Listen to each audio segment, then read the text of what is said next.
CR7 കാവടി. CR7 ഫാൻസിന്റെ കാര്യം അവന്മാർ എത്രത്തോളം അറ്റം വരെ പോകും. കാരണം അത്രത്തോളം ആരാധനയാണ് ഈ റൊണാൾഡോയോട് എനിക്കും നമ്മളെ പോണക്കുള്ള ആരാധകർക്കും.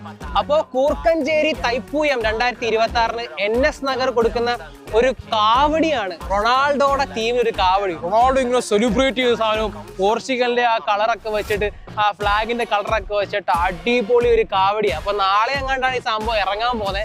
അപ്പം ഈ വർഷം അല്ലെങ്കിൽ ലോക ചരിത്രത്തിൽ തന്നെ ഇങ്ങനെ ആദ്യമായിട്ടായിരിക്കും ക്രിസ്ത്യാനോ റൊണാൾഡോ ഒരു ഫുട്ബോൾ കളിക്കാരനെ സംബന്ധിച്ച് തൃശ്ശൂർ പൂരത്തിനൊക്കെ കുടമാറ്റ സമയത്ത് നമ്മൾ കണ്ടിട്ടുണ്ടെങ്കിൽ ഒരു കാവടി എന്ന നിലയിൽ ആദ്യമായിട്ടാണ് ഏകദേശം 2 ലക്ഷത്തിൽ കൂടുതൽ ക്യാഷ് അങ്ങോട്ട് മുടക്കിയാട്ടോ ഭ്രാന്തന്മാർ ഈ സാധനം ഇറക്കുന്നത്. എന്നാലും ഭയങ്കര ആവേശം, ആ ഒരു തൈപ്പൂയത്തിന്റെ ആവേശം, ആ ഒരു കാവടിയാട്ടത്തിന്റെ ആവേശം വേറെ തലത്തിലേക്ക് എത്തിക്കുന്നു.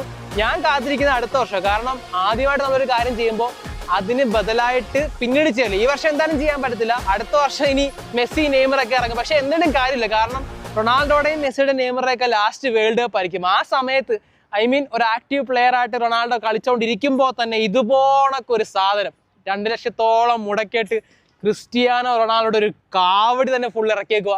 അത് വെറുതെ അക്കിളിക്കുളി സാധനമൊന്നുമല്ല. ആ റൊണാൾഡോ നിൽക്കുന്നത് കറക്റ്റ് പുള്ളിക്കാരൻ നിൽക്കുന്നുണ്ട്. എന്നാ ഒരു തലയെടുപ്പ. എന്തായാലും മാക്സിമം എല്ലാ റൊണാൾഡോ ഫാൻസും ഷെയർ കൊടുക്കുക. കാരണം നമുക്കൊക്കെ ഭയങ്കര സന്തോഷം തരുന്നൊരു കാര്യം തന്നെയാണ്. അപ്പൊ കാവടി എന്നാലും അടിച്ചു പൊളിക്ക്. വരും ദിവസങ്ങളിൽ ആക്ച്വൽ കാവടി ദിവസത്തെ വിശേഷങ്ങൾ, കാഴ്ചകൾ അവർ നമുക്ക് സെൻഡ് ചെയ്യാന്ന് പറഞ്ഞിട്ടുണ്ട്. നമ്മളിപ്പോ ദുബായിലാണ് ഉള്ളത്.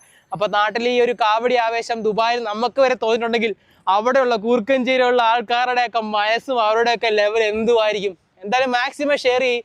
ക്രിസ്ത്യാനോ റൊണാൾഡോ കീ സൂ.